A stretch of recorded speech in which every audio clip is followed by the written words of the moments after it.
കേരളത്തിലെ പ്രബല സുന്നി വിഭാഗം നേതാവ് കാന്തപുരം എ.പി. അബൂബക്കർ മുസ്ലിയാരെ ദേശീയ മുസ്ലിം മുഖമായി അംഗീകരിച്ച് പ്രധാനമന്ത്രി നരേന്ദ്രമോദി.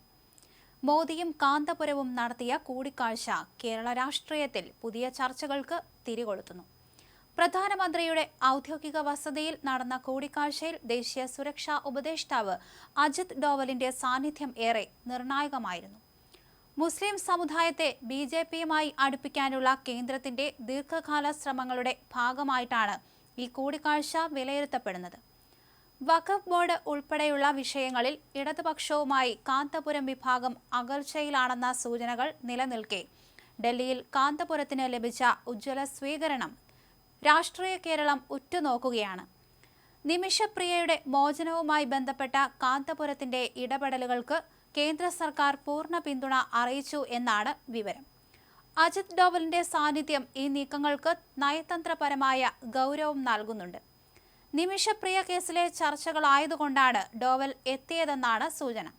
യമൻ സർക്കാരുമായി ഡോവലും നിരന്തരം ഇടപെടുന്നുണ്ട്. നിമിഷപ്രിയയുടെ മോചനം ഉടൻ ഉണ്ടാകുമെന്ന് സൂചനകളുണ്ട്. ഇതിന്റെ സാധ്യതകൾ കഴിഞ്ഞ ദിവസങ്ങളിൽ ചർച്ചയായിരുന്നു. പിന്നാലെയാണ് മോദിയും കാന്തപുരവും തമ്മിൽ കണ്ടത്. കാന്തപുരത്തിന്റെ മർക്കസിൽ മോദി താമസിക്കാതെ എത്താനും സാധ്യതയുണ്ട്.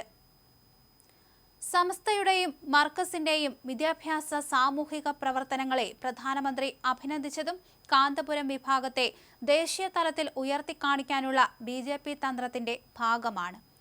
വഖഫ് നിയമം, ന്യൂനപക്ഷ സ്കോളർഷിപ്പുകൾ, ദേശീയപാത വികസനം തുടങ്ങിയ വിഷയങ്ങളിൽ കാന്തപുരം ഉന്നയിച്ച ആവശ്യങ്ങൾ കേന്ദ്രം അനുഭാവപൂർവ്വം പരിഗണിക്കുമെന്ന് ഉറപ്പു ലഭിച്ചു എന്നാണ് സൂചന. അലിഗഡ് സർവകലാശാല മലപ്പുറം സെന്ററിന്റെ വികസനവും മൗലാന ആസാദ് ഫെലോഷിപ്പ് പുനഃസ്ഥാപിക്കലും ഉൾപ്പെടെയുള്ള കാര്യങ്ങൾ ചർച്ചയായി.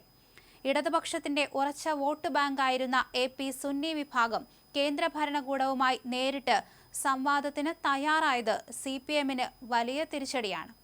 അടുത്തിടെ നടന്ന കേരള യാത്രയിൽ ലഭിച്ച ജനകീയ നിവേദനങ്ങൾ കാന്തപുരം പ്രധാനമന്ത്രിക്ക് കൈമാറി. മുസ്ലിം സമുദായത്തിനിടയിലെ ഭയാശങ്കകൾ അകറ്റാൻ ഇത്തരമൊരു കൂടിക്കാഴ്ച അനിവാര്യമാണെന്ന നിലപാടിലാണ് കാന്തപുരം വിഭാഗം. കാന്തപുരം ഇനി സ്വീകരിക്കുന്ന രാഷ്ട്രീയ നിലപാടുകൾ വരാനിരിക്കുന്ന തെരഞ്ഞെടുപ്പുകളിൽ നിർണായകമാകും. കേന്ദ്രവുമായുള്ള ഈ പുതിയ അടുപ്പം കേരളത്തിലെ രാഷ്ട്രീയ സമവാക്യങ്ങളെ എങ്ങനെ മാറ്റിമറിക്കുമെന്നാണ് രാഷ്ട്രീയ നിരീക്ഷകർ ഉറ്റുനോക്കുന്നത്. കേരളത്തിലെ ന്യൂനപക്ഷങ്ങളെ അടുപ്പിക്കുകയാണ് ബി.ജെ.പി ലക്ഷ്യമിടുന്നത്. ഇതിനുള്ള നീക്കങ്ങൾ ഇനിയും തുടരുമെന്നാണ് സൂചനയും. എന്തായാലും നിമിഷപ്രിയയുടെ മോചനത്തിൽ ഉടൻ തന്നെ നിർണായകമായ തീരുമാനം ഉണ്ടാകുമെന്ന് തന്നെയാണ് പുറത്തുവരുന്ന വാർത്തകളും സൂചിപ്പിക്കുന്നത്. കാന്തപുരത്തിന്റെ ചർച്ചകൾ ഫലം കാണുന്നു എന്ന് വേണം പറയാൻ.